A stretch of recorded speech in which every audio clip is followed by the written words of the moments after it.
buenas tardes, Tony Karam. Buenas tardes, Fer. Para mí es un placer estar con una persona tan ilustre y tan bien informada, bien comprometida con el budismo, con la expansión de esta filosofía, de esta religión, que yo estoy penetrándome poquito a poco. Y es un placer, he oído hablar mucho de ti, no tenía el gusto de conocerte. Y es la primera vez que hago una entrevista también, en 20 y tantos años no traigo mi acordeón. Pero bueno, aquí estamos para darle y para difundir y este mensaje, todos estos conocimientos que tú tienes. Y bueno, primero que nada nos gustaría que nos compartas un poco de información sobre ti. ¿Cuál ha sido tu educación sobre la religión, sobre la filosofía del budismo? ¿Y desde cuándo te formaste en esta disciplina para que más o menos la gente sepa de ti, de qué se trata Tony Karam? Pues como sabes, Fer, yo soy el presidente y fundador de la Casa del Tíbet de México, que es el centro cultural oficial, o también podríamos concebirle como la representación de Su Santidad el Dalai Lama, quien es actualmente el líder espiritual del pueblo tibetano y por una buena parte de su vida también el temporal de la misma, para nuestro país, para México y para Latinoamérica en general. Este es un proyecto que nace en 1989, de hecho el año presente cumplimos 30 años de existencia. 30 años, con el objetivo precisamente de preservar y difundir la rica herencia de la cultura y civilización clásica de Tibet. Sabes que Tibet es un país que se localiza en el centro del Asia Central, es un territorio en el corazón de la meseta himaláyica, entre lo que es actualmente India y la República Popular China. El Tibet histórico contaba con un territorio muy vasto, 2.250.000 kilómetros cuadrados de extensión. Más grande que México. Más o menos un 10% más grande que la República Mexicana.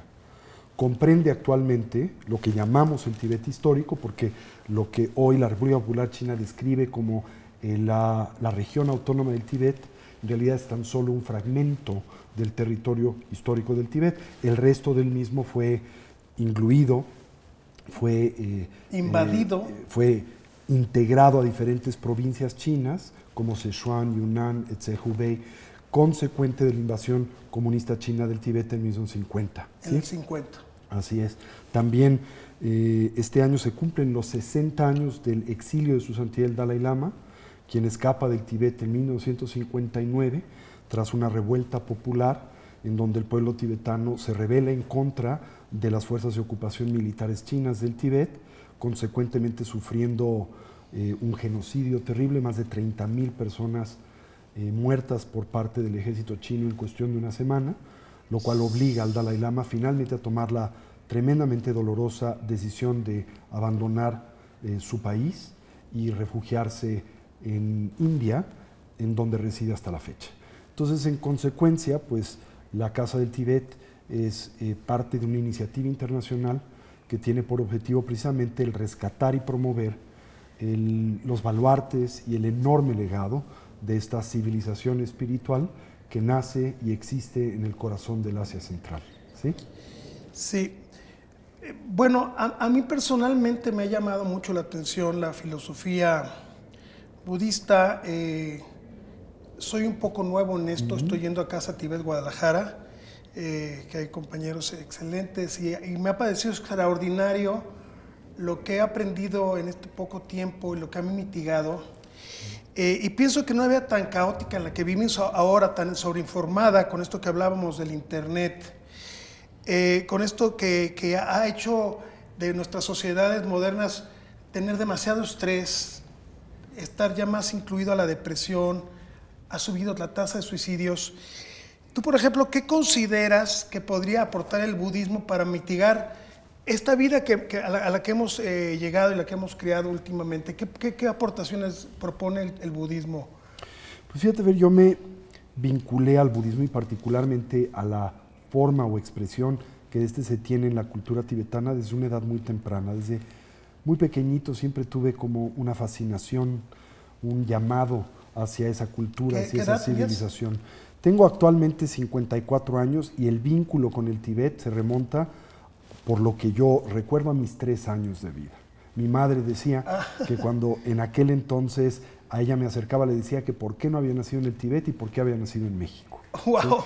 ¿Sí? Y mi madre pues, se preocupaba enormemente porque lo único que sabía del Tíbet es lo que había pues, oído en las radionovelas de Calimán, ¿no?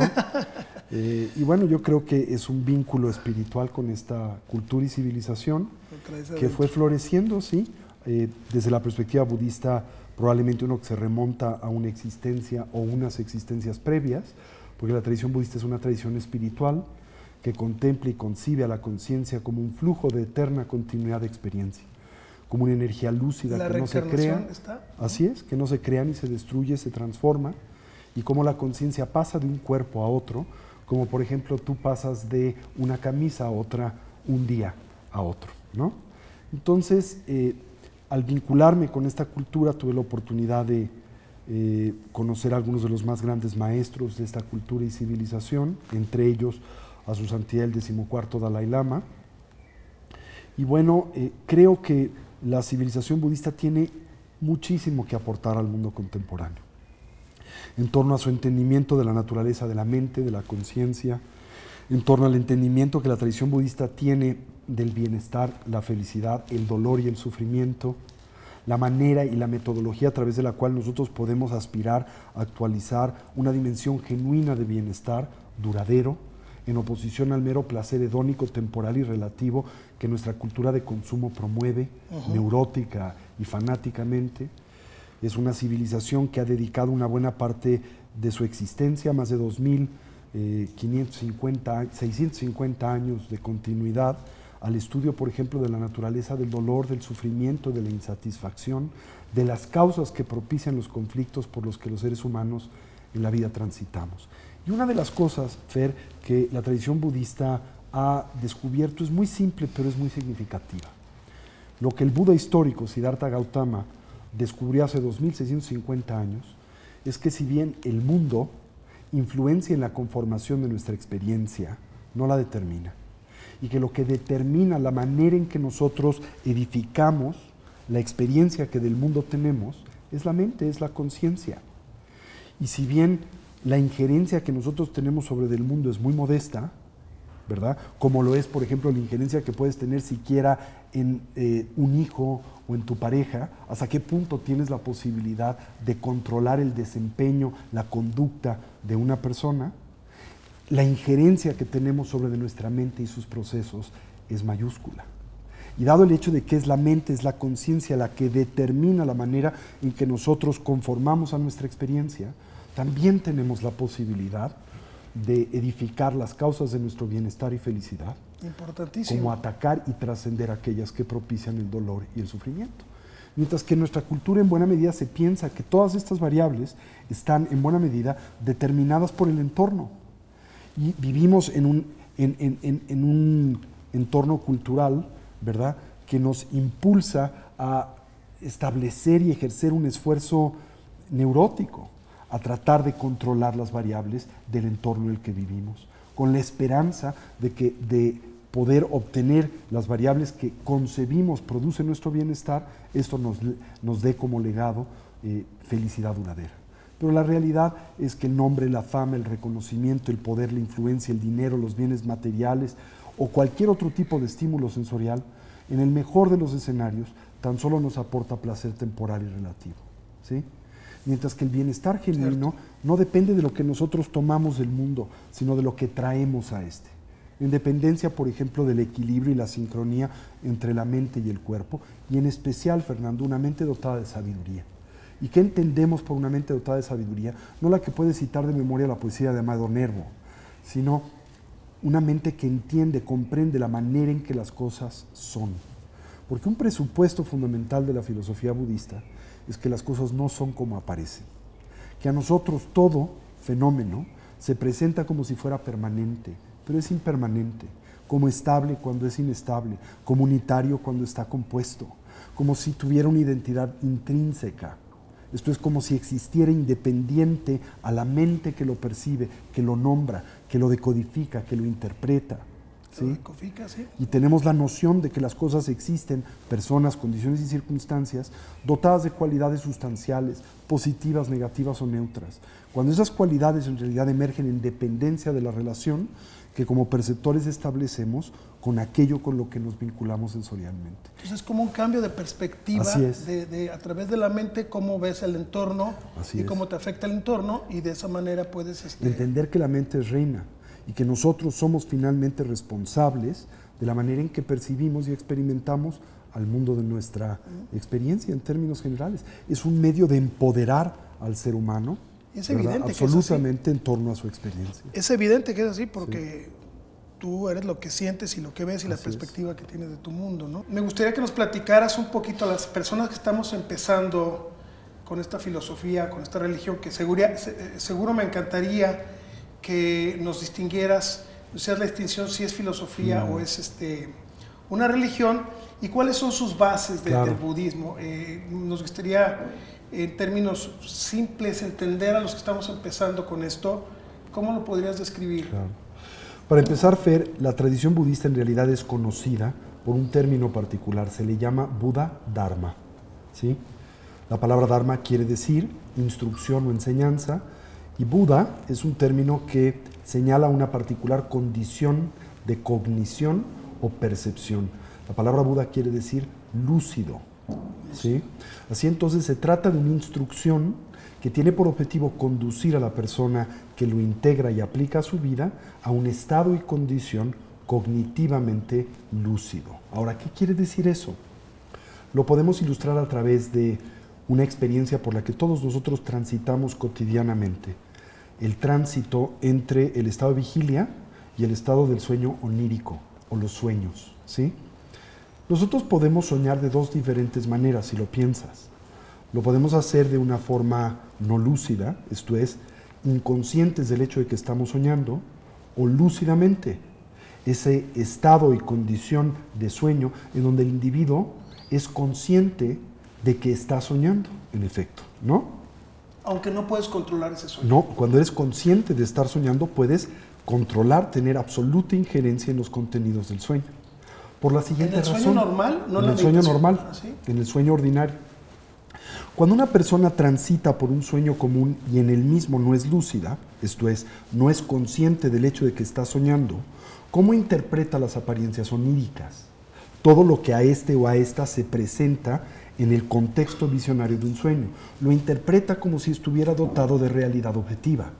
¿Qué quiere decir eso? Concibe que esas apariencias existen acordes a la manera en que a este o a esta se presentan subjetivamente como existentes independientes de quien las está soñando, precisamente porque no es consciente del hecho de que está soñando. ¿No es cierto? No hay control. Exactamente. En consecuencia, ¿qué determina la experiencia de una persona que transita ordinaria y habitualmente por un sueño que no es lúcido? El contenido del sueño.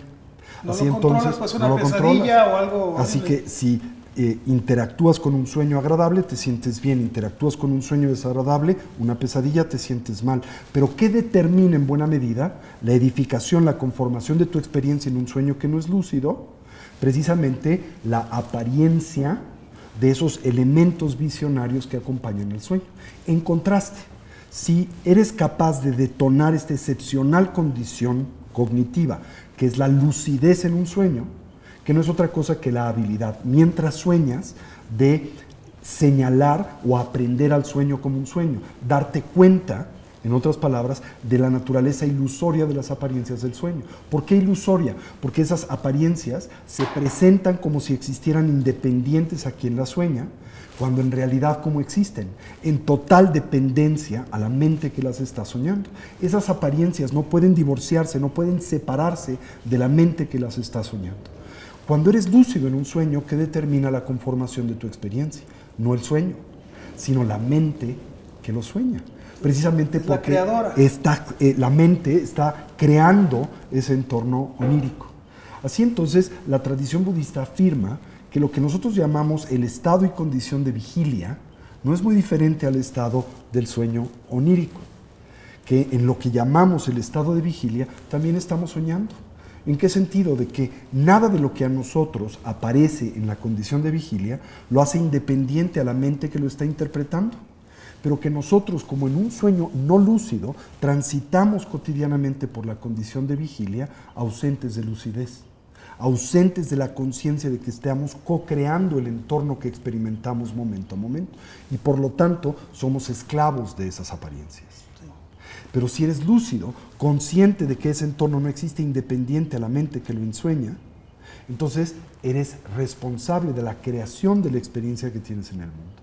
El Buda Dharma es entonces una enseñanza que tiene por objetivo conducir al que la integra y aplica a su vida a esa condición, la de la lucidez. ¿Y qué es un Buda? Un ser lúcido, un ser despierto.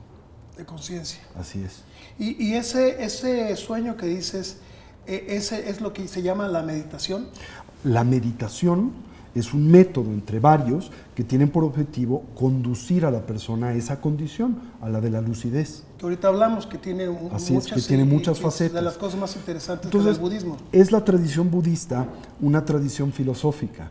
Pues sí, en el sentido de que, como toda propuesta filosófica, pretende entender, conocer a todas las cosas a través de sus causas, a la luz natural de la razón. Algo que distingue a la filosofía, por ejemplo, de la teología, que tiene una aspiración similar, entender a todas las cosas a través de sus causas, pero como resultado de la luz sobrenatural de la revelación. La tradición budista no es una tradición revelada, no es una tradición dogmática, y por lo tanto, en este sentido, no se le puede concebir ordinariamente como una tradición religiosa. Eso es muy bonito. Pero es una tradición filosófica que pretende dilucidar, entender la naturaleza de la totalidad de la experiencia que tenemos en el mundo. Es una tradición ética, porque plantea que todo lo que nosotros hacemos, pensamos y decimos genera consecuencias de las que nosotros somos ulteriormente responsables. Y que luego van a tener consecuencias en nosotros. En efecto, que nosotros somos karma, ulteriormente los arquitectos de nuestra propia vida, lo somos de la experiencia que tenemos de ella. Y porque todo lo que de la vida tenemos es la experiencia que de la misma derivamos, pues somos los arquitectos de nuestra propia vida ulteriormente. Eso es muy bonito porque te haces responsable, te autorresponsabilizas de tus actos. Así es. Y pues podemos crear un mundo mejor siendo responsable y recíproco con los demás, ¿no? Al mismo tiempo podríamos decir que la tradición budista es una tradición psicológica, porque deposita un énfasis extenso en el estudio de la mente, de los fenómenos mentales y cómo estos determinan precisamente la experiencia que tenemos del mundo.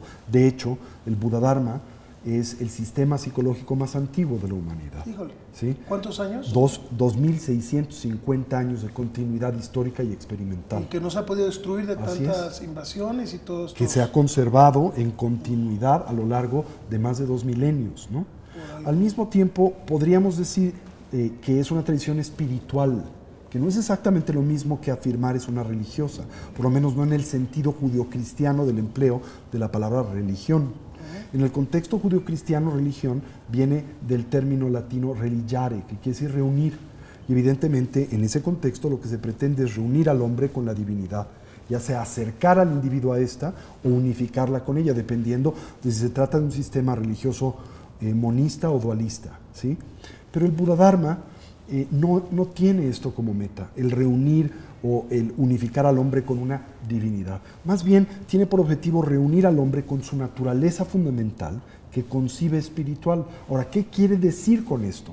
El hecho de que nuestra naturaleza es primariamente espiritual, que nuestra esencia fundacional no es una mera propiedad emergente del organismo físico, que el cuerpo no produce a la conciencia, que el cuerpo es como un radio, Fernando, que sintoniza la programación radial, la decodifica, la amplifica y la proyecta, pero no la produce, ¿sí? Claro, esto parece ser en buena medida contraintuitivo, porque cuando tú escuchas el radio, y por ejemplo yo escucho Maná en el radio, tendría la sensación de que Maná reside dentro del radio. Y si fuera una persona preindustrial, abriría el radio y buscaría a los músicos allá adentro. Pero la realidad es que el radio no produce la música. ¿Qué es lo que un radio hace? Solo capta una señal que le es independiente, la decodifica, la amplifica y la proyecta. Y en dependencia de la naturaleza del radio, es la fidelidad o la ausencia de fidelidad, la distorsión con la que capta, decodifica. Esa es la conciencia. La conciencia es como la programación radial, el cuerpo es como el radio. Así que nuestro cuerpo no produce a la conciencia, solo la capta, la sintoniza, la decodifica y la proyecta. La tradición budista plantea que la mente, la conciencia, precede a la conformación del cuerpo. Puede operar independiente a este aun cuando estamos vivos, en estados especiales de atención y conciencia, y subsiste a la desorganización del cuerpo en el tránsito del morir. En ese sentido, la tradición budista es una tradición espiritual. ¿Por qué? Porque concibe que nuestra naturaleza fundamental, la conciencia, no es un fenómeno meramente material, ¿sí? Y finalmente, la tradición budista es quizá por encima de todo una forma de vida, que lo que pretende es conducirnos o orientarnos hacia el bienestar genuino y duradero, no solo en nuestro propio beneficio, sino en el beneficio de los que nos rodean. Una forma de vida enraizada en una actitud de no violencia, basada en la compasión, la bondad amorosa, el entendimiento de la interdependencia de todos los factores de la existencia y formas de vida, y orientada a la consecución del bienestar genuino y duradero. Así que el Buddha-dharma es todo esto. Pero en la India clásica, la tierra natal del Buddha-dharma o del budismo, al Buddha-dharma se le llamaba Adhyatma Vidya, que es un término que a mí me gusta mucho porque literalmente quiere decir la ciencia de la conciencia. Así que si queremos describir al Buddha-dharma de alguna manera, este es el término más claro. ¿Qué es el budismo? Una ciencia de la conciencia.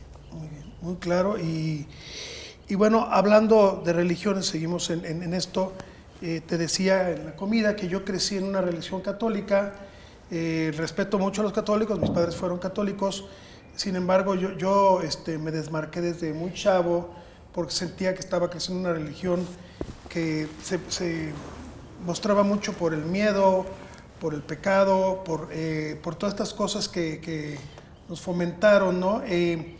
Y por el contrario, la religión o la filosofía budista ve la compasión, el entendimiento, la coexistencia, la conciencia, todo esto que estamos hablando. Mucha gente tiene miedo de tratar de meterse a entender o a explorar otra nueva filosofía, otra nueva religión que es, por ejemplo, el budismo, porque somos seres también con miedo, que nos fomentaron desde chavos a pensar de una manera y sientes un poquito como de pánico escénico, que te cambien un poco esa visión tan metida que tenemos en nosotros, tan impregnada. ¿Tú consideras que el budismo se contrapone a otras religiones?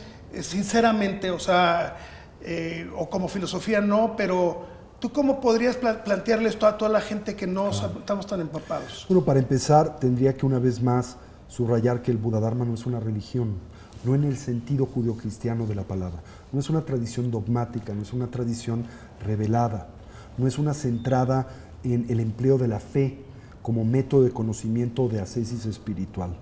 Es una ciencia de la conciencia y por lo tanto, ¿qué tiene como meta y objetivo? 4 cosas muy simples, Fer. El entendimiento de la naturaleza del dolor, el conflicto, el sufrimiento. Entender el dolor, el conflicto, el dolor, la insatisfacción por la que todos los seres sensibles en la vida transitamos. 2, las causas que le producen. Entonces, la tradición budista, si bien parte de la afirmación de que todos nosotros somos objeto de conflicto y dolor, de ansiedad y sufrimiento recurrente, al mismo tiempo plantea que esos conflictos y dificultades por los que todos transitamos temporalmente tienen un origen que podemos conocer y en consecuencia también superar, ¿sí? ¿Cuál es el origen primario de nuestras dificultades y problemas? Comentaba hace un momento, no lo es, por lo menos no de forma sustancial, el entorno con el que convivimos o en el que moramos. Evidentemente el mismo influencia en la conformación de nuestra experiencia. A menudo digo, somos budistas, no estúpidos, ¿no? Por supuesto que entendemos que el mundo ejerce importante influencia en nuestras vidas, sí, y la manera en que nosotros las transitamos, pero el punto es que no la determinan. Lo que determina la forma en que nosotros transitamos la vida es la forma en que la interpretamos o decodificamos. ¿Y eso de qué depende? Precisamente de este instrumento que es la conciencia, responsable de ese fenómeno que es el de la cognición en términos generales, ¿no? Así entonces la tradición budista plantea que nosotros elementalmente sufrimos porque percibimos el mundo de una forma equivocada.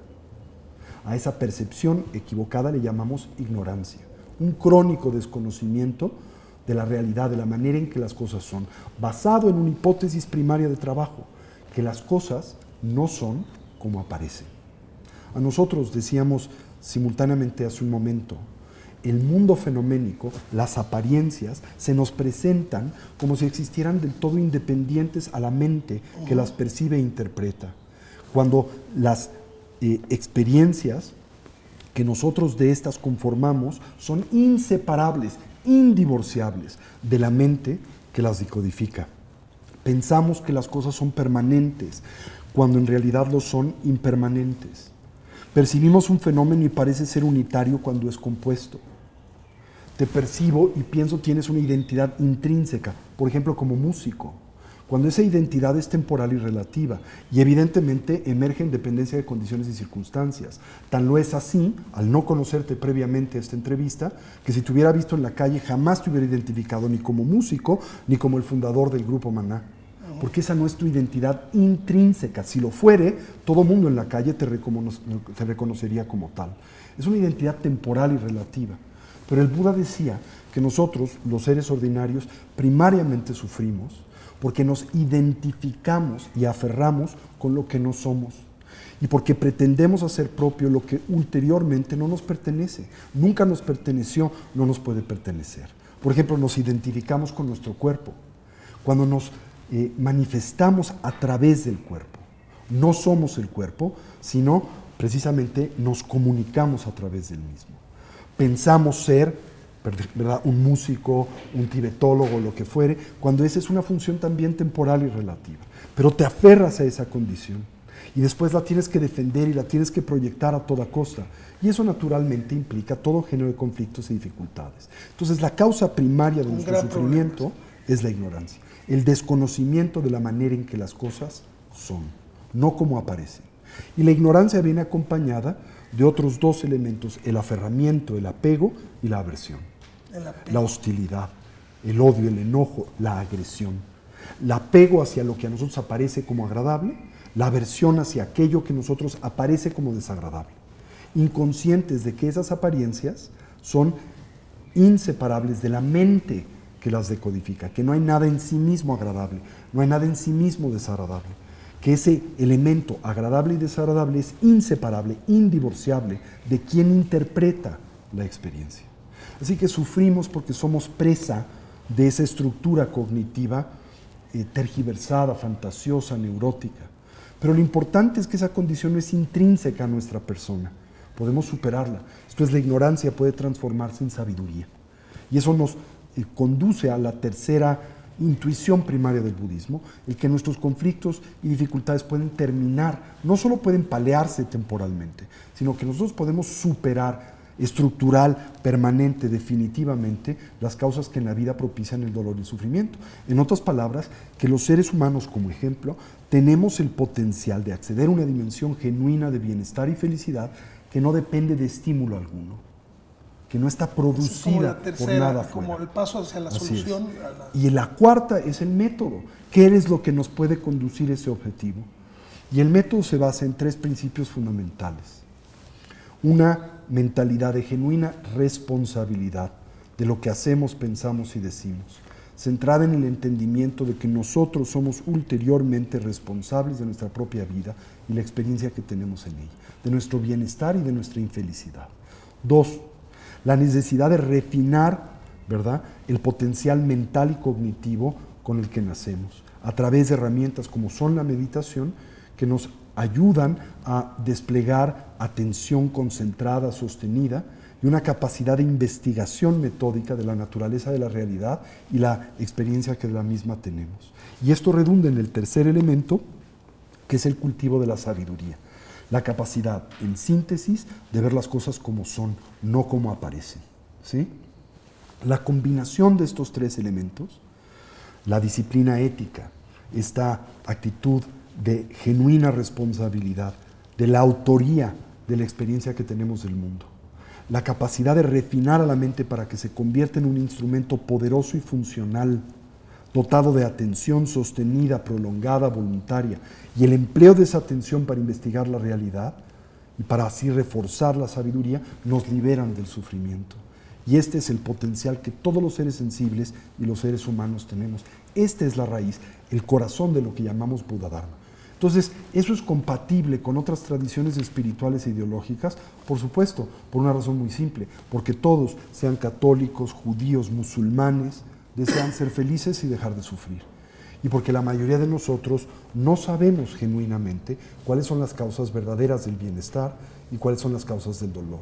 Y por lo tanto, comúnmente fortalecemos las causas del dolor buscando en estas bienestar. O ignoramos las causas de la felicidad, interpretándolas equivocadamente como aquellas que propician dolor. Sí, pues dolor siempre y problemas siempre se encuentran en el mundo, entonces hay que encararlos así, ¿no? No podemos transformar el mundo, pero podemos transformar la manera en que experimentamos el mundo. Y a través de eso también se puede transformar Claro, el mundo en cierta forma, ¿no? por supuesto. Empezando por todo Así lo es. que ha platicado del medio ambiente y todo esto. Bueno, mira, desde mi perspectiva, y digo, estamos siempre para cambiar, ¿no? Pero desde mi perspectiva la felicidad absoluta no existe. Es evidente que la vida tiene matices. El filósofo Fernando Savater dice que la felicidad absoluta no existe, pero sí podemos aspirar a una alegría permanente. Sí. ¿Tú qué opinas al respecto de esto? Cuando hablamos de una naturaleza de felicidad absoluta en sustancia, en todo, ¿cómo lo ves estos términos? Bueno, la tradición budista plantea que nosotros tenemos el potencial de hacer trabajable, transformar en un elemento de utilidad edificante cualquier condición y circunstancia de vida, ¿sí? Que el bienestar genuino no depende de estar siempre expuestos a estímulos agradables, sino depende de tener la habilidad de interpretar cualquier condición de vida como una que nutre y edifica, ¿sí? Entonces, si tú tienes esa habilidad, por ejemplo, de encontrar una dimensión positiva en cualquier circunstancia de vida, por ejemplo, cuando te topas con una dificultad, verla como un instrumento de purificación, cuando te topas con alguna circunstancia difícil como una herramienta de aprendizaje, ¿sí? En lugar de como una tragedia, ¿verdad? Automáticamente esta habilidad te permite recodificar cualquier experiencia por la que transitas en la vida y transformarla en algo útil y en ese sentido también en algo que en ti propicia bienestar, ¿sí? Ahora, si entiendes por felicidad perenne el siempre estar gritando de alegría, pues no es exactamente lo que aquí se pretende actualizar, pero lo que sí se plantea nosotros podemos lograr es una condición en donde cualquier circunstancia y condición de vida te es favorable. ¿Para qué? Para tu desarrollo evolutivo. Y es algo que puedes apreciar como útil y edificante en términos generales. La perspectiva de cómo ves las cosas, Así es. ¿no? Siempre depende de esa perspectiva. Sí, el vaso medio lleno, medio vacío. Así es. Es una buena pregunta. ¿Existe tal cosa como un vaso medio lleno o medio vacío? No, porque lo que hace de un vaso medio lleno y medio vacío es la apreciación que se tiene del vaso. Esa es una experiencia subjetiva, ¿no? El vaso no tiene una identidad intrínseca, eso quiere decir, no existe por sí mismo, desde su propio lado, como vacío o como lleno. Lo que lo hace lleno o vacío es la apreciación de quien lo percibe, ¿no es cierto?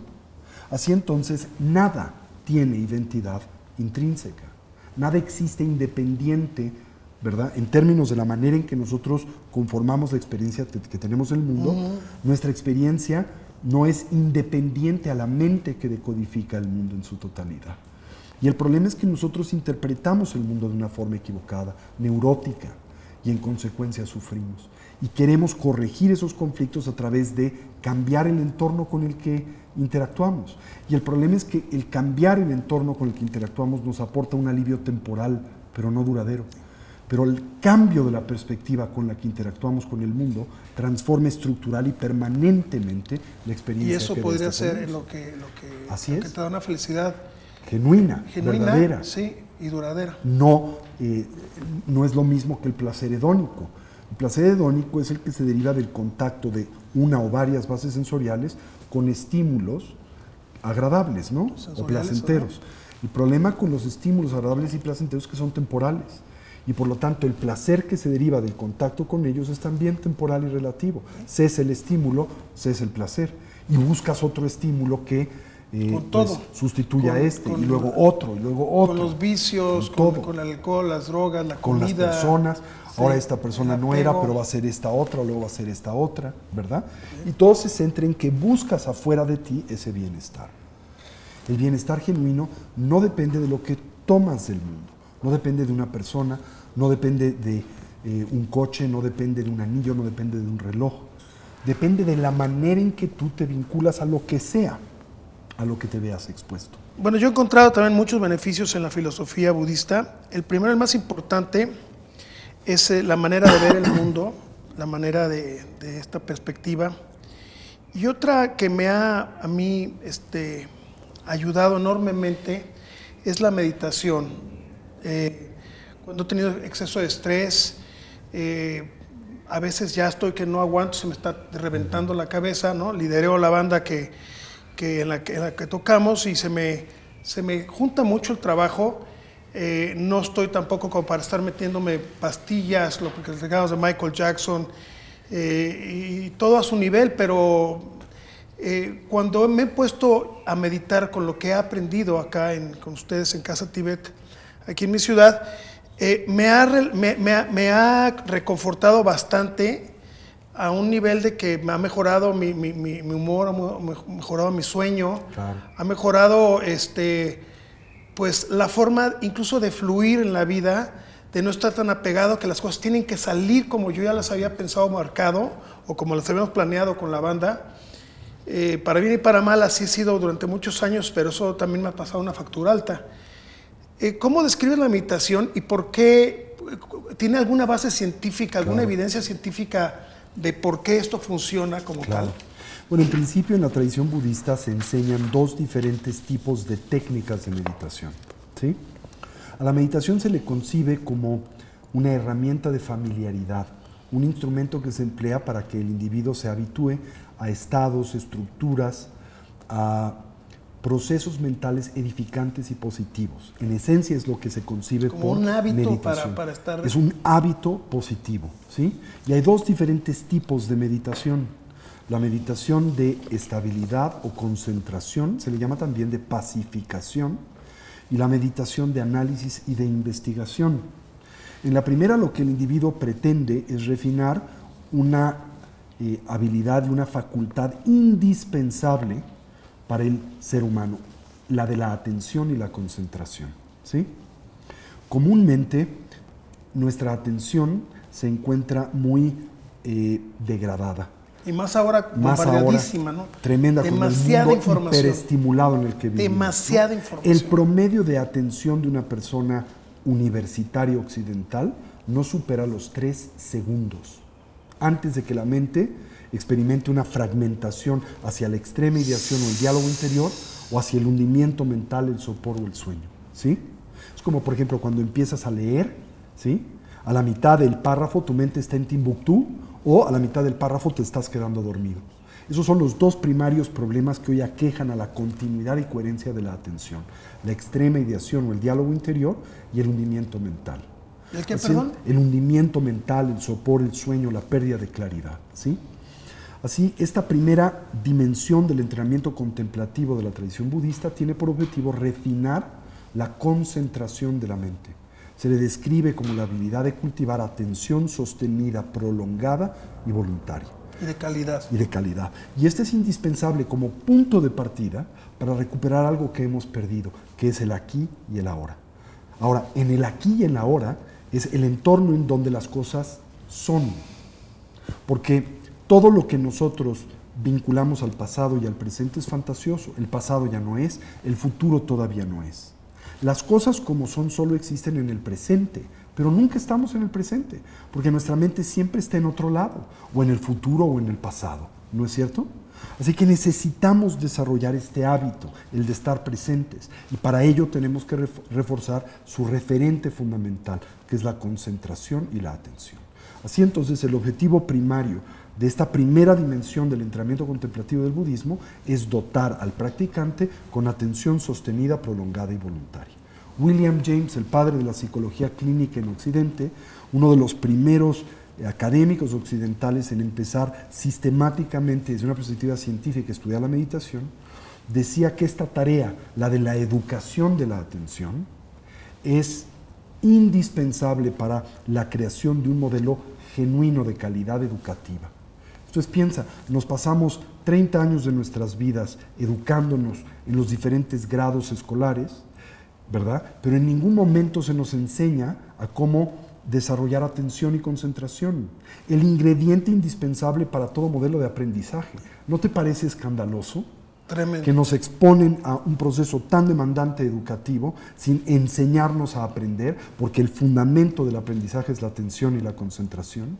Entonces, en Asia y en la tradición cultural budista se plantea que toda genuina propuesta educativa tiene que emanar de herramientas que nos doten de una mente poderosa y funcional, que no puede divorciarse de la atención sostenida, prolongada y voluntaria, que nos permite recuperar el presente y reconciliarnos con el mismo.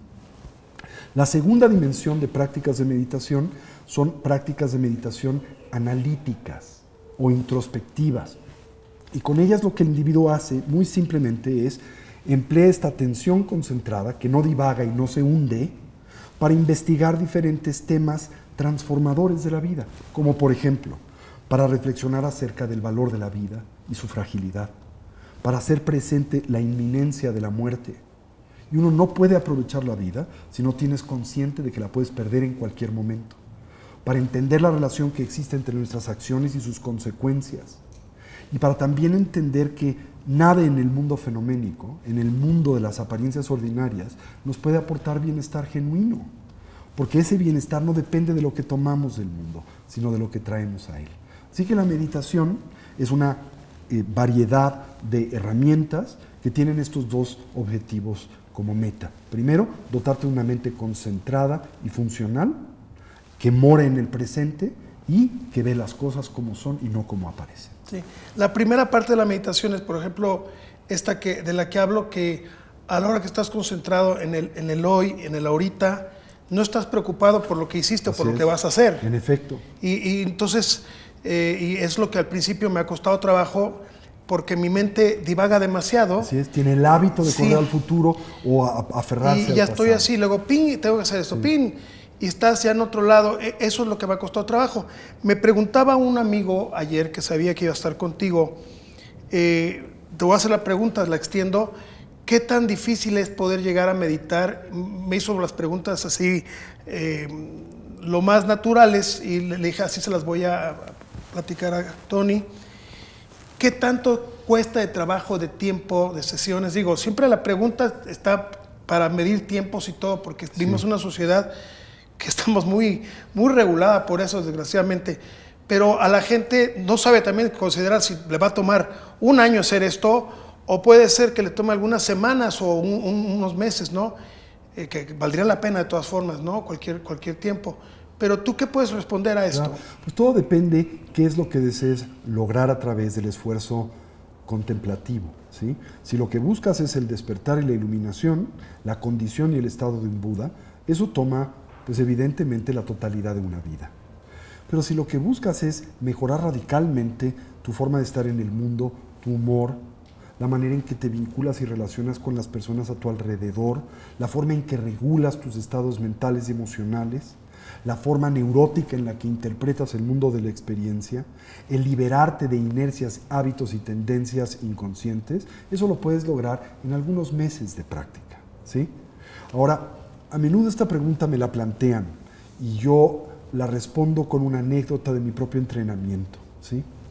En alguna ocasión le preguntaba a uno de mis principales maestros tibetanos, el venerable Tulku Ugyen Rinpoche, quien fue uno de los más grandes maestros tibetanos del siglo XX. ¿Cómo se llama, perdón? Tulku Ugyen Rinpoche, un tibetano extraordinario, que ya falleció.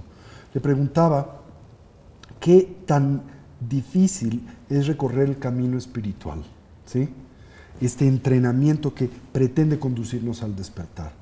Y decía, es muy difícil, es cierto, pero no se compara a las dificultades de vivir tu vida como la vives. Entonces tú no te das cuenta, pero te ha costado enorme trabajo, tiempo y talento, ¿verdad?, complicarte la vida como lo has hecho. ¿Sí? ¿Y con qué resultado decía? Tú lo has dicho. Extremadamente pobre. Conflictos y dificultades constantes, incontrolables y recurrentes. Así que decía él, sí, es en efecto el entrenamiento mental complejo y difícil, pero en contraste de aquello que te produce dolor y sufrimiento es simple. Y tenía una frase que le gustaba repetir, decía, si te preguntas si la iluminación es onerosa o la sabiduría es onerosa, prueba la ignorancia. Pruébalos. Prueba la ignorancia. Entonces prueba el costo de la ignorancia. A la larga la ignorancia tiene un costo infinitamente más grande. Entonces si una persona se involucra de forma modesta con el entrenamiento contemplativo, media hora al día, por unos 3 meses, con una instrucción adecuada, porque eso evidentemente es importante, podrá con garantía obtener resultados muy favorables y significativos en la mejoría de su condición de vida. Sí. Además digo, no es nada para el beneficio que te puede otorgar en la vida y la forma de vivir y ver. Ahora, no es magia. Eso quiere decir que si no haces nada, pues no se produce nada, ¿no? Sí. Oye, ¿y qué pasa cuando meditamos en el cerebro? Alguna vez leí por ahí que baja una vibración de frecuencia eléctrica o algo así, que es medible por todas estas neurociencias que ya hay, que me platicabas ahorita. ¿Cómo puedes describirlo en una evidencia más científica? ¿Qué pasa? ¿Qué sucede con el cerebro? Depende de nueva vez del tipo de práctica contemplativa con la que tú te involucres, porque hay muchos diferentes tipos de sistemas meditativos. Por ejemplo, si estás meditando en la generación de la bondad amorosa y la compasión, lo que ese tipo de práctica produce son los registros mentales o neurofisiológicos que acompañan un estado y condición de esa naturaleza. Si tú te involucras en una práctica de atención y concentración, entonces lo que esa práctica produce son las estructuras mentales que acompañan a la coherencia de la atención y la concentración, y así subsecuentemente.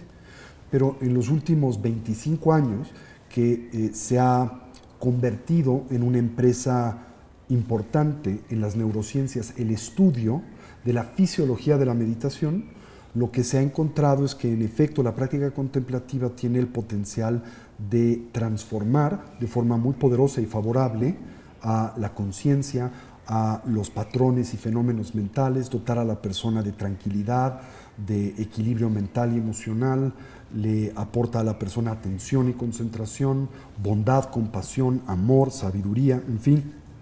Son muchos los elementos que se derivan de un entrenamiento de esta naturaleza. Entonces sí hay un cambio... Por supuesto, radical. Sí, en la arquitectura y sucede cerebral. físicamente algo en el cerebro, ¿verdad? Que bajan las frecuencias. Sí, se producen diferentes ondas cerebrales que son similares a las que uno despliega cuando se encuentra, por ejemplo, en el sueño profundo, en un estado de profunda relajación, o cuando uno se encuentra en un estado muy coherente de enamoramiento, de amor, y así subsecuentemente. ¿Sí? En efecto. Bueno, la gente, Tony, habla mucho de una palabra que quizás sea la más famosa o la más conocida en el budismo, que es el karma. Sí.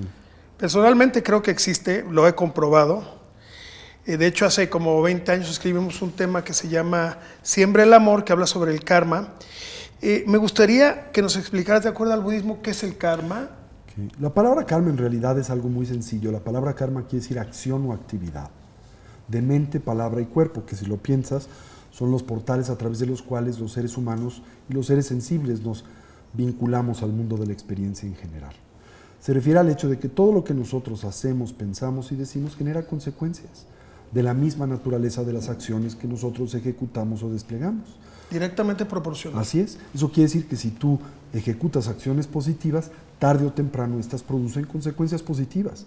Si tú ejecutas acciones negativas, tarde o temprano estas producen consecuencias negativas. Esto es que una acción produce una reacción igual, de inversa proporción e igual, digamos, intensidad, que es un principio primario de la física. Es, de hecho, o representa el principio elemental que acompaña a la tercera ley de la materia, ¿verdad? A toda acción corresponde una reacción, igual, inversa y de la misma intensidad.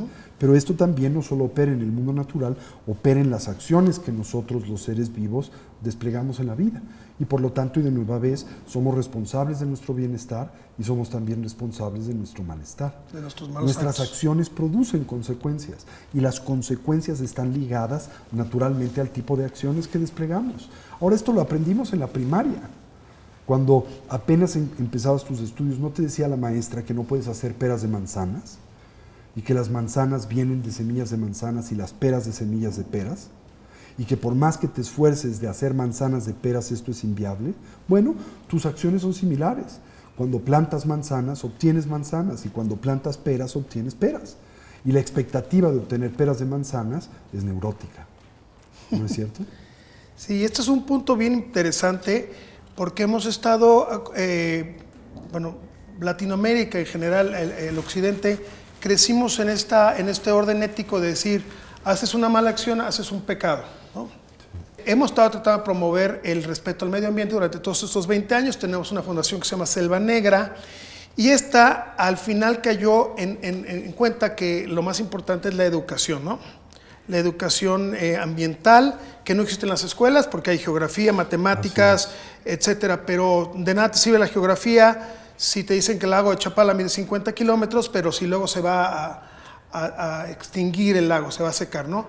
Entonces nos dimos cuenta que los conocimientos no eran suficientes para llevar una buena vida con el planeta, una vida armoniosa, sino teníamos que tener una ética para poder aplicar esos conocimientos y decir, bueno, yo como político, por ejemplo, que jamás pienso serlo, sé que no tengo que hacer ese desarrollo en los manglares, porque lo voy a destruir los filtros del océano y de todos estos mantos acuíferos, pero me voy a ganar un billete, los voy a hacer, ¿no?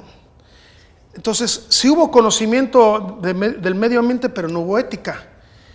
¿Cómo propone el budismo refinar esta ética en el ser humano y esta que tú decías, estas condiciones de educación? Yo creo que para empezar, Fer, la educación, para ser una genuina, debe de venir acompañada de varios componentes, ¿no? Precisamente la noción que ordinariamente abrazamos del proceso educativo, siento o concibo, es muy estrecha, es muy limitada. Por educación nos referimos simplemente al aprender un idioma o aprender matemáticas o, como decías, aprender geografía o estadística. Pero, ¿qué impacto tiene ese conocimiento sobre precisamente la experiencia del ser humano? Muy limitada, si no es que nula, ¿verdad? Yo creo que la educación debe de venir acompañada por necesidad de componentes que atajen, que afecten directamente a la experiencia que el individuo tiene del mundo, a cómo está, cómo experimenta su entorno en términos generales. Por lo tanto, un proceso educativo, para ser exitoso, debe de venir acompañado, por ejemplo, de la educación de la atención. Debe de venir acompañado de una educación o modelo formativo que yo describo como introspectivo. Esto es, al niño, desde una edad temprana, se le tiene que enseñar cómo autoobservarse. Debe de venir simultáneamente acompañado de una educación socioemocional que le permita interactuar socialmente. Esto es, centrado en el entendimiento de un principio muy elemental, pero muy profundo, que es el de la interdependencia. La coexistencia. Esto es, que nadie existe como una isla, aislado, autónomo, ajeno a lo que le rodea. Por ejemplo, el político que dice, voy a destruir el manglar porque me voy a sacar una lanita y me voy a ir a vivir a Canadá, se le olvida que el efecto de esa acción le va a llegar al Canadá. ¿En qué sentido? No que le atropelle un coche el día de mañana, pero que la destrucción de ese manglar va a tener un efecto en el clima y en la manera en que se precipite el agua en el Canadá, en donde se refugió para gozar de sus millones. Así que el daño que nosotros como especie estamos aceleradísimamente llevando a cabo en este planeta nos va a afectar a todos. ¿Y por qué lo hacemos? Porque hemos sido educados en pensar que existimos independientes a ese entorno en el que vivimos.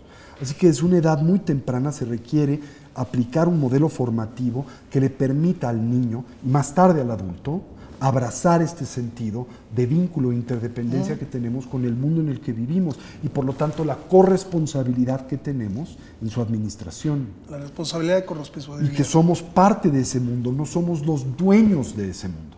Y quizá ese es uno de los legados más perniciosos de la herencia judeocristiana, la noción de que el ser humano fue creado para administrar y ser dueño del planeta y todas sus formas de vida. Dice la Biblia, sí. Y eso no es así, nosotros somos parte del mundo, no somos dueños del mundo. Los seres vivos que comparten este planeta no nos pertenecen, solo somos unos más de esa variedad de entidades. Pero porque tenemos inteligencia, tenemos la responsabilidad de ejercer una presencia edificante sobre el mundo en el que vivimos, en lugar de explotarlo al punto de conducirle a la extinción. Se requiere de una educación también emocional, en donde al niño desde una edad muy temprana se le den herramientas para regular su mundo emotivo. Sí. Un lugar en donde vemos las consecuencias de no atender esto de forma radical es nuestro país, México, en donde la violencia es rampante en todos lados. ¿Por qué? Porque no hay una educación emocional, al revés, ¿verdad? Hay una serie de influencias que exacerban la ira, el rencor, las diferencias, ¿no? La polarización. La polarización en términos generales. Eso es muy destructivo y muy peligroso. ¿Sí? Entonces, cuando se integra al modelo educativo variables de esta naturaleza, al mismo se le transforma en un instrumento que le permite al individuo crecer de forma armónica y hace del proceso educativo un holístico y no meramente fragmentario. Sí.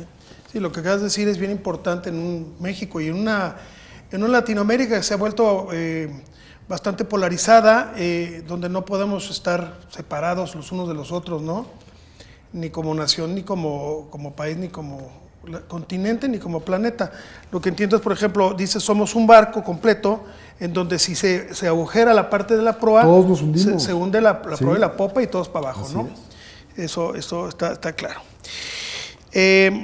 Bueno, de manera sintetizada, ¿cómo definirías la compasión en el budismo, que es algo...? A la compasión se le concibe de la siguiente manera. Primero, el reconocimiento en torno al hecho de que todos los seres dotados de vida y conciencia, no solo los seres humanos, compartimos un motor vital similar, el deseo de trascender el dolor, el sufrimiento y la insatisfacción. Dos, que todos los seres por igual merecemos acceder a esa condición, una libre de las causas, de las circunstancias que propician y detonan esos conflictos y dificultades.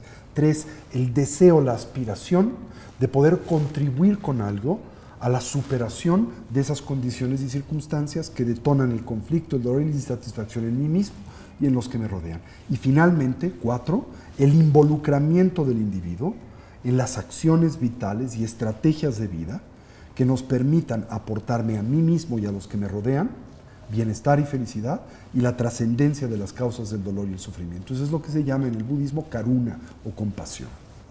¿Sí? Una empatía, una alta empatía con los demás. Así es, el reconocimiento de que todos deseamos dejar de sufrir, el entendimiento de la necesidad de poder señalar cuáles son las causas primarias que en nuestras vidas propician el dolor y el sufrimiento, el generar el deseo de aliviarlas y el involucrarnos en el alivio de las mismas. Fíjate, si una nación funcionara bajo ese concepto, sería otra cosa. Así es. Completamente. Bueno, aquí tengo otra pregunta. Por cierto, compasión no es lástima.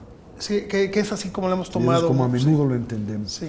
No debe de ser lástima, ¿no? Porque la lástima es un sentimiento, es una forma de arrogancia, en donde te concibes superior a aquel por el que sientes compasión. Eso no es compasión, eso es arrogancia, ¿no? Cuando esta autoestima se excede Así es. y se convierte en un ego desmedido, que se convierte en un monstruo de 1000 cabezas, ¿cómo podemos vencer o cómo podemos aplacar a este monstruo que no necesita estar cantando en maná para tener ego? El ego se te viene de todos lados y es terrible. Es de las cosas que yo he entendido y he empezado a concientizar sobre mi vida y sobre mis experiencias. El ego, ¿cómo nos explicas que este es también uno de los males más dañinos y más perversos que tenemos encima ahorita la humanidad, Tony? Pues de hecho, la tradición budista plantea que la causa primaria del sufrimiento no es externa, es interna, y precisamente se encuentra asociada a lo que se llama el aferramiento egoico. Esto es la construcción de una identidad equívoca, fantasiosa, la defensa y promoción de la misma. Esto en sí representa la causa primaria del dolor, el sufrimiento y la insatisfacción, la egomanía, la mente autocentrada, egoísta, la que nos conduce a pensarnos el centro, el alfa y el omega del universo, la que nos lleva a concebir nuestras necesidades como las más importantes, si no es que las únicas, la que nos conduce a identificarnos con una función que es temporal y la concibe como permanente, la que nos lleva a identificarnos con una circunstancia, sin entender su impermanencia y transitoriedad, ¿no? La que lleva al presidente a concebirse como presidente, ¿no? Inconsciente en torno al hecho de que esa identidad emerge en dependencia de condiciones y circunstancias y es temporal y relativa, que no es intrínsecamente, sino temporal y relativamente presidente, que no eres permanentemente el director de una compañía, que es un puesto relativo y temporal por el que transitas, que no eres absolutamente padre de familia, sino que es una función también temporal y relativa. Si te aferras a esa condición y constantemente buscas que todos la confirmen, esto te produce una tensión terrible que eventualmente propicia y detona todas tus distintas aflicciones mentales y emocionales. Así entonces la tradición budista afirma que la causa primaria del conflicto y el dolor y el sufrimiento en la vida humana es la exacerbación de nuestra identidad. ¿Sí? La egomanía, la mente autocentrada y egoísta, el ego. Sí, eso es bien importante entenderlo.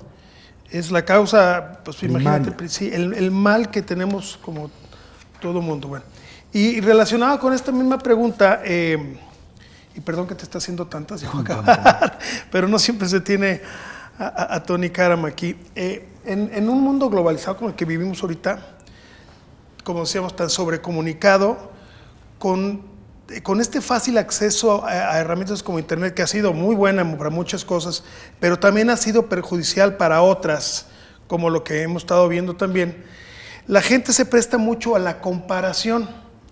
La comparación, bueno, pues ahora todo el mundo se toma sus selfies, pone su mejor cara, esta no me gustó, sí, no, ahí la ceja, en el mejor lugar, con la mejor sonrisa, mostrando pues su mejor parte. Y esta comparación ha creado también, a veces ha creado hacia la demás gente una frustración, una falsa expectativa que a veces nos genera, porque yo tengo tanta edad, tengo 60 años y no puedo tener 30, ¿no? Aunque tenga todo el billete. Y entonces siempre va a haber algo que te va a frustrar si tú caes en estas digamos, provocaciones informativas que nos están sucediendo, sí. Porque la comparación es algo terrible, ¿no? Siempre va a haber alguien más grande o más chico o más fuerte, más...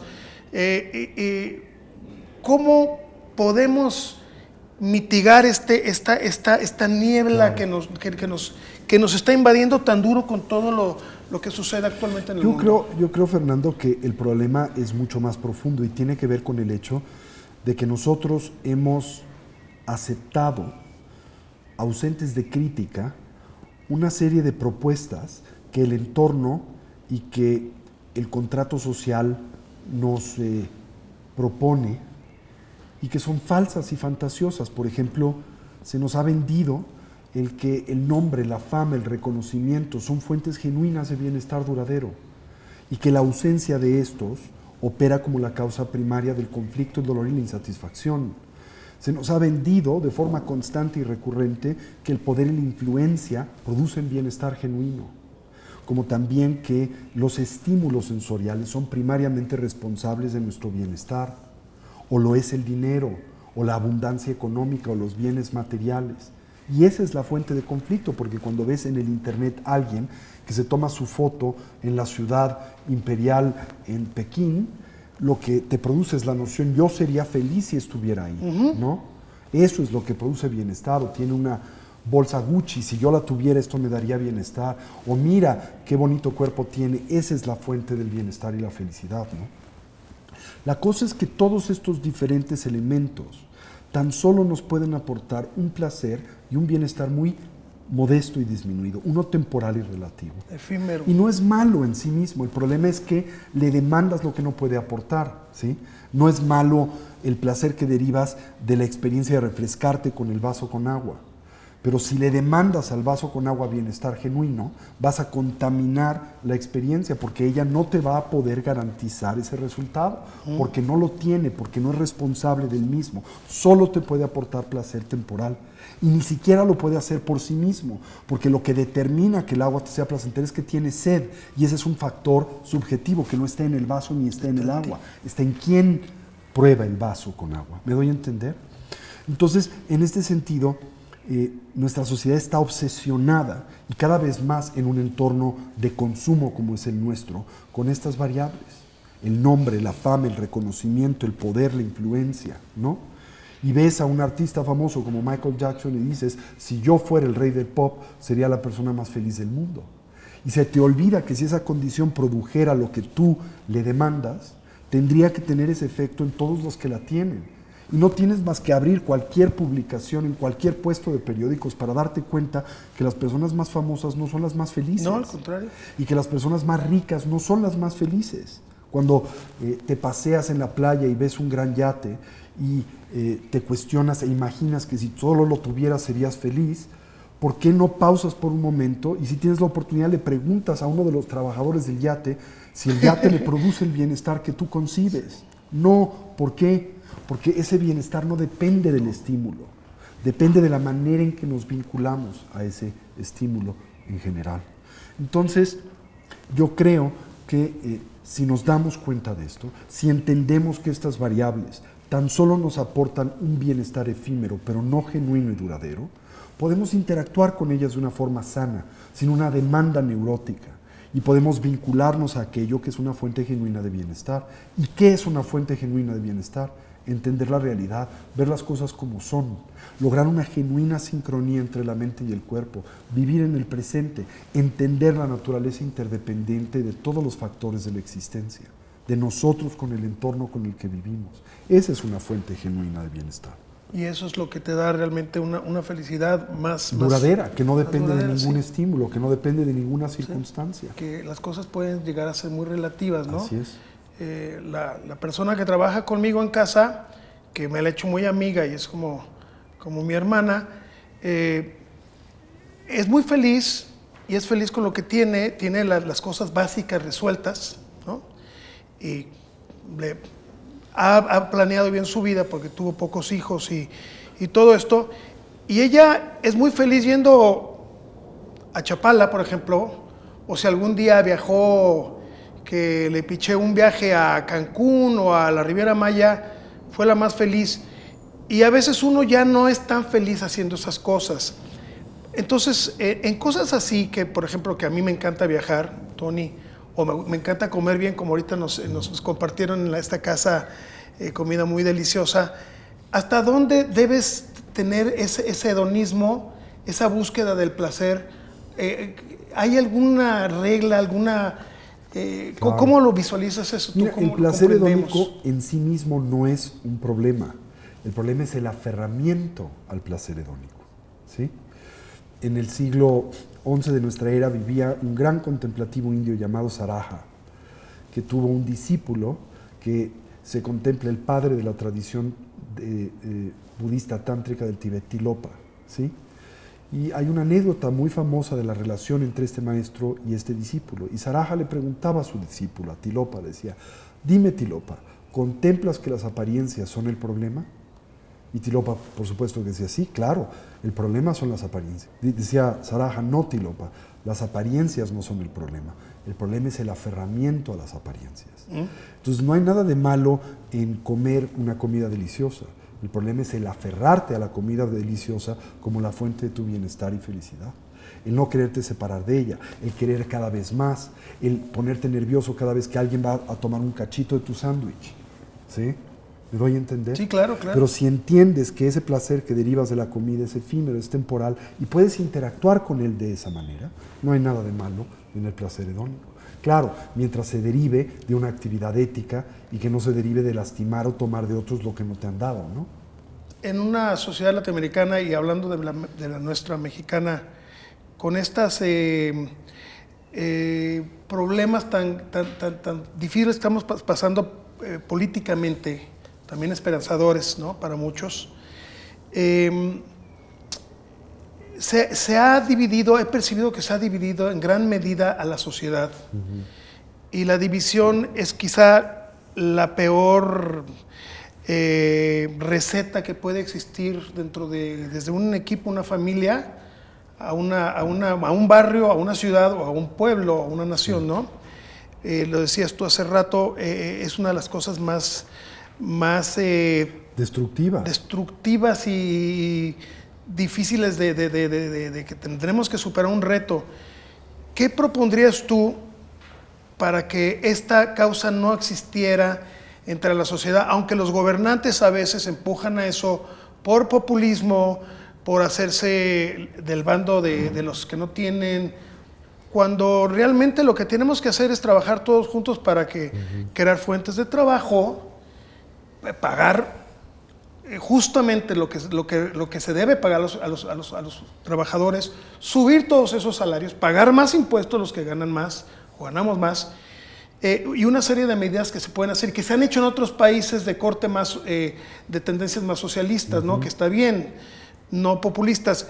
Tú, desde el budismo, ¿qué le dirías a la sociedad para que no incurra en este error de separarnos como sociedad y rompernos? Porque a la hora que se rompa este vínculo entre los que producimos y los que están ayudando a producir, todos se van a ir nos vamos a ir juntos al hoyo, ¿no?, con todo el país.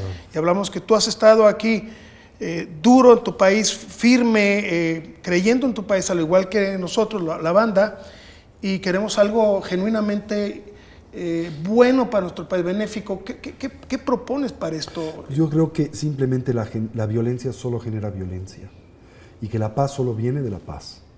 Así que lo que nuestro país requiere, y lo hace de forma urgente, es un proceso de reconciliación nacional, en donde todos entendamos que tenemos derecho de ser felices y de dejar de sufrir, que todos obramos movidos por esa aspiración, ¿no?, a veces ilustrada, a veces centrada en la confusión y la ignorancia, que todos tenemos que trabajar en conjunto para poder transformar nuestro México y sacarlo adelante, y que el hacerlo a través de violentarnos unos contra otros, lo único que va a hacer es exacerbar este ambiente de violencia que tanto daño ha generado en nuestro país, cientos de miles de muertos, y que va a continuar generando mientras no superemos esa tan simplista ideología de buenos y malos, ¿no?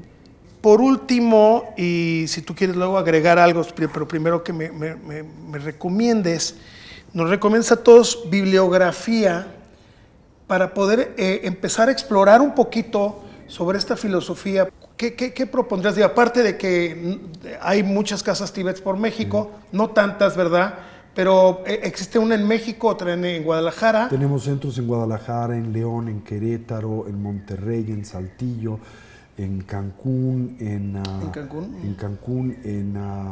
Playa del Carmen. Tenemos centros en El Salvador, en Guatemala, en Laredo, en Nuevo Laredo, en Valle de Bravo, en fin. Tenemos 19 sedes en la República Mexicana, Centroamérica y Texas. Pueden también acceder... Ojalá y fueran más todavía, pues sí, ojalá y vayan en crecimiento. Pueden acceder a la página web de la Casa del Tibet, www.casatibet.org.mx. Ahí hallarán muchos recursos que les pueden ayudar, a nuestras redes sociales. Ahí también nosotros damos muchas recomendaciones de lecturas, muchos artículos, seminarios, grabaciones, muchas gratuitas que pueden ver. Y bueno, pues les invito a que nos consulten en esos medios. Muy bien, y ojalá y podamos ir abriendo más en otras partes. Y quizá lo más importante, que nos demos cuenta que nosotros tenemos el potencial de transformar al mundo en el que vivimos. Henry David Thoreau, uno de los más grandes filósofos norteamericanos, tenía una frase que a mí en lo personal me mueve profundamente. Él decía que cada uno de nosotros es una mayoría de uno. ¿Una mayoría? Una mayoría de uno. Eso quiere decir que un individuo puede transformar al mundo en el que vive. Qué bonita frase. Pero hay un prerequisito para ello, y ese prerequisito es transformarse a sí mismo. Primeramente. Por una razón muy simple, porque nadie da lo que no tiene, ¿sí? Así que tenemos que empezar por transformarnos internamente, superar nuestras distintas aflicciones mentales y emocionales, nuestra ira, nuestro enojo, nuestro odio, nuestro apego, nuestra aversión, cultivar una mente estable, equilibrada, que vea las cosas como son, para tener algo positivo que aportar al mundo. Y quizá para lograr un reconocimiento excepcional, mi maestro Tulguyen decía que la gran tragedia del ser humano es que es incapaz de reconocerse por su naturaleza. Decía, somos seres luminosos que se empeñan en ser personas. ¿Sí? Luminosos que se empeñan en ser personas. Oye, y la bibliografía, digo, sé que pueden ir al sitio web, pero ¿nos podrías mencionar algunos libros? Pues les recomendaría El arte de la felicidad en el nuevo milenio, de Su Santidad el XIV Dalai Lama. Cualquier libro del Dalai Lama lo recomiendo profundamente. El arte de la felicidad. Sí, les recomiendo también En defensa de la felicidad, de un monje tibetano-francés, Mathieu Ricard. También les recomendaría el libro tibetano de la vida y de la muerte, de Sogyal Rinpoche. Les recomendaría Cuando todo se derrumba, de una monja inglesa tibetana llamada Pema Chodron. Y bueno, la editorial de Casa Tibet también publica varias obras clásicas de la literatura tibetana. Recomendaría muchas de estas. La biografía de Tulku Rinpoche, que se llama Esplendor Iridiscente, publicada por la editorial de la Casa del Tibet de México. Tenemos un libro muy bonito que se llama Budismo con Actitud, la instrucción de un método muy bonito de transformación mental de la tradición tibetana. Budismo con actitud. Con actitud, ¿sí? En fin, estos libros serían algunos referentes que recomendaría. Pues muy bien. Oye, pues yo no me quedaré aquí platicando toda la tarde, toda la noche, pero ya acá, pues yo creo que hay que irnos despidiendo. Salieron muchas cápsulas. Siempre quedan cosas que decir. ¿Alguna cosa que te gustaría platicar, que estemos omitiendo? ¿Algunas cosas que quisieras añadir? Pues lo único es quizá volver a subrayar el que en nosotros está el hacernos una pregunta y cuestionamiento elemental. ¿Qué debiese de ser prioritario, indispensable, de valor trascendente en nuestras vidas? ¿Qué le puede aportar a nuestras vidas un sentido de genuino significado? La tradición budista afirma y acentúa recurrentemente tan solo el proceso del desarrollo evolutivo, ¿sí? Aquello que nos puede aportar, uno, bienestar genuino y duradero, y no meramente el placer efímero, hedónico, ordinario y común, que nos puede preparar para la muerte, porque es inminente, inesperada, nos va a sorprender en cualquier momento. ¿Y qué nos podemos llevar con nosotros durante esa compleja y difícil transición, la del morir? Y con base en eso, el tratar de recodificar a aquello y a aquellos a los que tú proyectas sentido y valor en tu vida. Te pueden aportar bienestar genuino, te pueden preparar para la muerte, te los vas a poder llevar contigo durante la transición del morir. Si no, no son realmente importantes. Sí, tengo un chavo de 11 años. Sí. Él ha crecido sin religión. Le he fomentado el amor y la devoción a la naturaleza como un dios. Y después, algún día, cuando tenía como 9, surgió de su pequeña boquita, de su boca, la pregunta que yo no le pude contestar, y me preguntó: papá, cuando nos muramos, ¿a dónde vamos a ir a parar? Como comentábamos, la tradición budista afirma que la mente no es una mera propiedad emergente del cuerpo, del organismo físico, que éste no produce a la conciencia, solo la sintoniza, la decodifica, la amplifica y la proyecta, como lo hace, decíamos, un aparato de radio, ¿sí? Que la conciencia precede a la conformación del cuerpo, es independiente a este, y que subsiste a la desorganización del mismo naturalmente durante el tránsito del morir o la muerte. Así que cuando nosotros arribamos a esa frontera, en esencia lo que acontece es que nuestra conciencia, lo que realmente somos, nuestra mente, una entidad espiritual, por de alguna manera describir a una entidad que no es física, se separa del cuerpo y continúa su devenir. Dependiendo de su desempeño vital, experimenta renacimiento, se vincula con un nuevo cuerpo en un nuevo mundo o entorno, de infinitos que de estos hay en el universo en general, y continúa una nueva vida que no es otra cosa que un nuevo proceso de aprendizaje. Y de nosotros depende que esa aventura sea distinta a la de la famosa película de Bill Murray de El Día de la Marmota. Esto es, que renazcamos en una condición recurrente y repetitiva, porque nunca aprendemos la lección, a que vayamos aprendiendo las lecciones vitales esenciales a las que nos vemos expuestos en nuestra existencia, para ir refinando la misma hasta que nos liberamos de toda forma de compulsión e inercialidad. Esto es, hasta que dejemos de ser soñado por nuestros sueños y podamos consciente y voluntariamente ensoñarlos. Eso nos hace libres. ¿Sí? Y es esperanzador también. Ese es el potencial que todos tenemos. Todos tenemos la habilidad de hacernos lúcidos. Todos tenemos el potencial de trascender nuestras aflicciones mentales y emocionales, porque ninguna Después de la muerte. en esta vida y después de la muerte. ¿Sí? Tenemos esa habilidad, pero es algo que tenemos que abrazar con un sentido de urgencia y responsabilidad. ¿Sí? Muy bien. Pues muchísimas gracias. Gracias Tony. a ti, Fernando. Un gusto. ¿Qué lección me has dado y nos has dado a todos los que estamos aquí compartiendo con este equipo aquí en Guadalajara? Y bueno, pues muchas gracias. Ojalá gracias a ustedes. Y te veamos pronto. Si no, te voy a buscar ahí donde estés dando tú tus cátedras. Con mucho gusto. A ver dónde te agarro del mundo. Y espero que también me presentes algún día al Dalai Lama. Por supuesto, será un gusto para mí y estoy seguro que le encantará conocer. Muchas gracias. Gracias. Te lo agradezco. Gracias a todos.